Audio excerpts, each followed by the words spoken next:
Praise the Lord. இன்றைய தியானத்திற்கு 1 கொரிந்தியர் 3ஆம் அதிகாரம் 6ஆம் வசனம். நான் நட்டேன், அப்போலோ நீர் பாய்ச்சினான், தேவனே விளையச் செய்தார். இன்றைய தினத்தில் சுவிசேஷத்தை அறிவிப்பதற்கு நாம் தயக்கப்படுவதோ இல்லை பயப்படவோ கூடாது. இந்த மனிதர் ஏற்றுக்கொள்வாரா மாட்டாரா, இல்லை நான் சொல்வது நிமித்தம் அவங்க அதை ஏற்றுக்கொள்வாங்களா, இதை குறிச்செல்லாம் நம்ம என்றைக்குமே திகைக்கக்கூடாது. ஆண்டவர் ஒரு வார்த்தையை நம்ம இருதயத்தில் வைத்தா அதை பயப்படாமலும் தயக்கம் இல்லாமலும் நம்ம பகிர வேண்டும். அதற்காக தான் தேவன் நம்மை அழைத்திருக்கிறார். இன்றைய தினத்தில் பார்த்திங்கன்னா, விளையச் செய்கிறது தேவன் மாத்திரமே. நம்ம நடலாம், ஒருத்தவங்க அதுக்கு நீர் பாய்ச்சலாம். ஆனால் அந்த இருதயம் மனம் மாறி தேவனிடத்தில் வருவது தேவனுடைய கரத்தில் தான் இருக்குது. ரட்சிப்பு தேவனுடையது, கர்த்தர் தான் அதை செய்ய முடியும். ஆனால் நம்ம செய்ய வேண்டிய பகுதி என்னென்னா விதைக்கிறதும் நீர் பாய்ச்சுகிறதும். அப்போ விளையச் செய்கிற தேவனாலே எல்லாம் ஆகும். இப்போ ஒரு சமாரிய ஸ்திரியை ஆண்டவர் பார்த்தார்.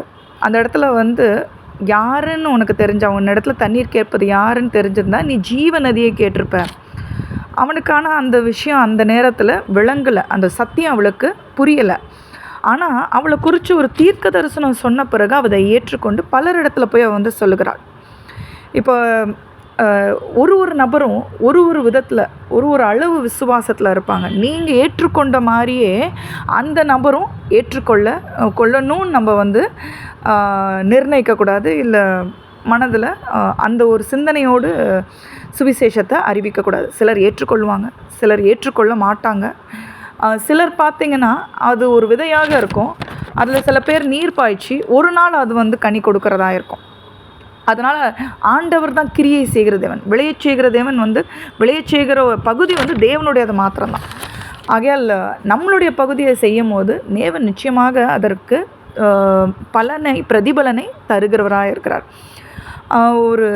இதுக்கு உலகத்திலே ஒரு பழமொழி உண்டு. ஒரு குதிரையை நீங்கள் எடுத்துகிட்டு தண்ணீர் அண்டையில் கொண்டு வரலாம், ஆனால் அதை குடிக்க வைக்கிறது உங்களால் கூடாத காரியம். அதே மாதிரி சத்தியத்தை ஏற்றுக்கொள்ள வைக்கிறது நம்மளால் செய்ய முடிய ஒரு காரியம் கிடையாது. சத்தியத்தை விதைக்கிறது நம்மளால் கூடிய ஒரு காரியமாக இருக்குது. ஆகையால் இன்றைய தினத்தில் சத்தியத்தை விதைப்போம், தேவன் அதை விளையச் செய்வார். ஜெபிப்போமா. அன்பின் பரலோக தகப்பனே, ஆத்தும ஆதாயம் செய்கிறவன் ஞானமுள்ளவன் என்று வேதம் கூறுவது போல, ஆண்டவரே நாங்கள் ஞானமாய் ஆண்டவரே ஆத்தும ஆதாயம் செய்ய எங்களுக்கு போதித்தரும் கற்றுத்தாரும். அநேக ஆத்துமாக்களை உம்மிடத்தில் ஆண்டவரே சேர்க்கிற கருவியாக இருக்க எங்களை பயன்படுத்துங்க. இயேசு நாமத்தில் ஜெபிக்கிறோம் ஜீவனுள்ள நல்ல பிதாவே, ஆமென்.